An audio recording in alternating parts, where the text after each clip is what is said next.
Bonjour, Monsieur Gérard Hutinet. Il est inutile de vous présenter puisque vous faites partie, aujourd'hui, des auteurs reconnus et adoptés. Votre style qui allie fiction, réalité et réalisme donne une dimension particulière à vos romans, au point qu'il est difficile parfois au lecteur de faire la part des choses. C'est vrai, ce qui motive mon écriture, c'est souvent une forme d'ambiguïté. Je me sers d'éléments existants qui collent à l'actualité et je crée ce que j'appelle des thrillers réalité, dans le sens où on ne sait plus trop où est le vrai du faux dans cette histoire et on s'implique dans une intrigue en se demandant véritablement si elle est là, si elle n'est pas là, si elle a eu lieu, et c'est ce que me disent beaucoup de mes lecteurs, c'est qu'ils ne savent plus trop, à un moment donné, quel est le vrai du faux, et c'est ce qui les passionne en fait.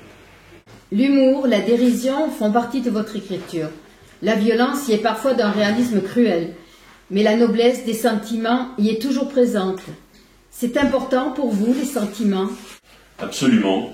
Les rapports humains, les sentiments, c'est ce qui m'intéresse le plus dans l'existence, c'est cette façon qu'ont les hommes de réagir plus ou moins violemment, avec des sentiments exacerbés ou pas, ou d'autres qui subissent. C'est toutes ces choses auxquelles j'attache une importance vraiment particulière et qui m'intéressent à développer dans les écrits. Je crois que les rapports humains, les sentiments, c'est tout ce qui est notre existence, et finalement c'est à ça que je m'attache. En même temps, j'aime que mes héros possèdent une noblesse particulière.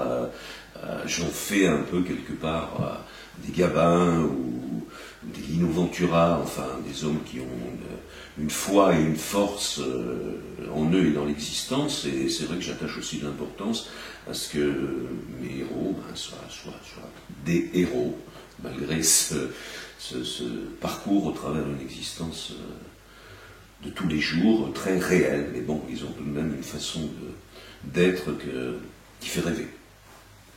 Apparemment, la formule fonctionne bien, puisque La Madine, votre tout premier roman, s'est vendu à plus de 8000 exemplaires.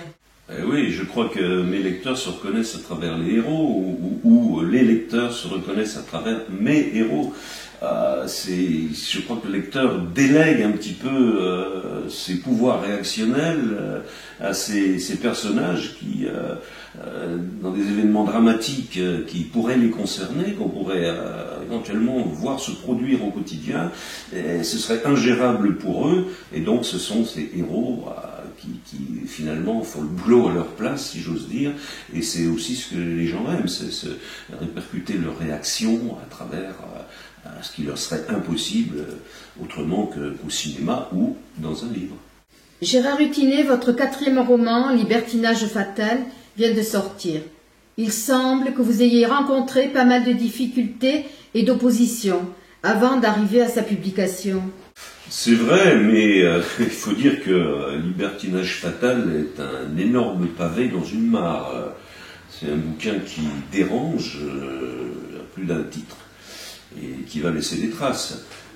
J'ai eu beaucoup de mal à le faire éditer parce que parmi le milieu des éditeurs, on se rend compte que finalement on est libre d'écrire ce qu'on veut, mais on n'est pas si libre que ça, quoi, et qu'eux-mêmes ont tranché quand même dans le vif et n'ont pas souhaité que certains écrits paraissent. Heureusement, j'ai eu la chance d'en trouver un qui a vu les choses un peu différemment et qui lui a accepté de le faire en pensant que c'était effectivement un bouquin qui allait percuter et interroger, et puis en plus qui parle tout de même de phénomènes relativement récents qui ont plus ou moins créé scandale. Donc scandale et demi.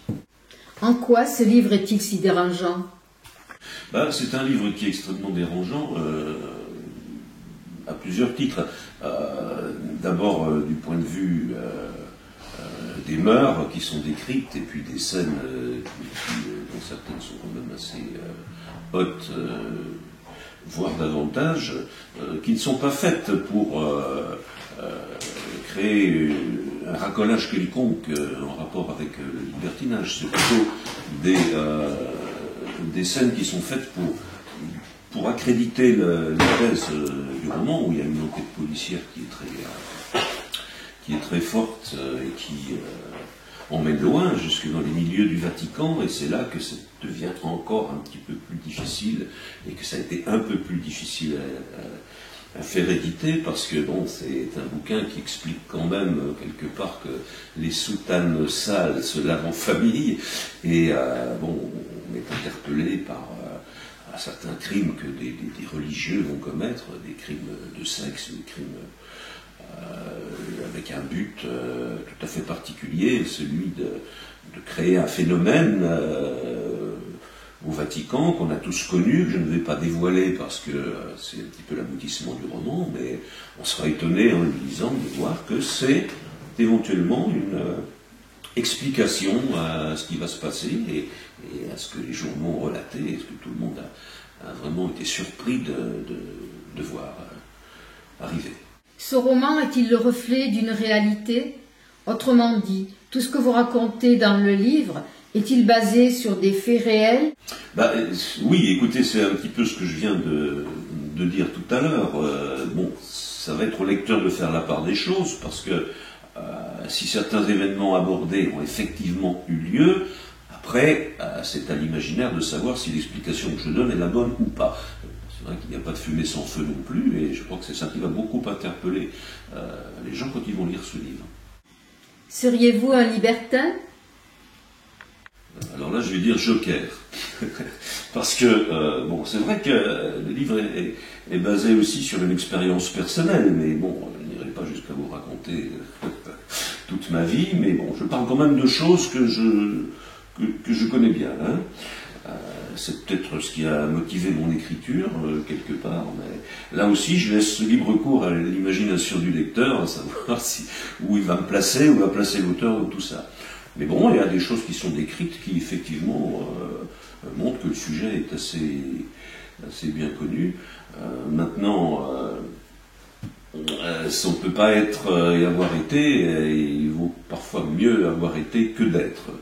Voilà, je crois que, je ne sais pas si c'est suffisamment clair, mais après, on fera sa petite soupe avec ça. Autrement dit, votre livre a un parfum de scandale et attise la curiosité. Oui, bien sûr, il attire la curiosité, mais en même temps, j'insiste sur le fait que c'est pas un bouquin à mettre dans toutes les mains. Il y a certains passages de sexe ou de violence, parce qu'il y a des violences sexuelles, entre autres, qui peuvent choquer. Je veux dire qu'on va l'interdire au moins de 18 ans, quoique aujourd'hui...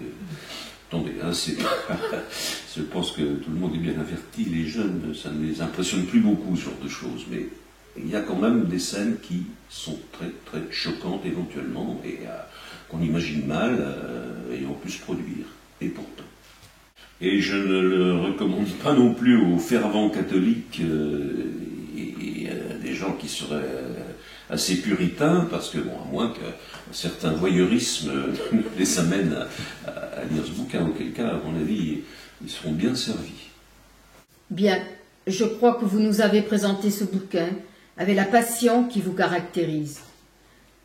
Il me reste à souhaiter bon vent à Libertinage fatal et à vos autres ouvrages. Je vous remercie de m'avoir accueilli chez vous, dans votre charmant moulin, dans ce décor d'or et de verdure qui, à n'en pas douter, doit permettre l'inspiration.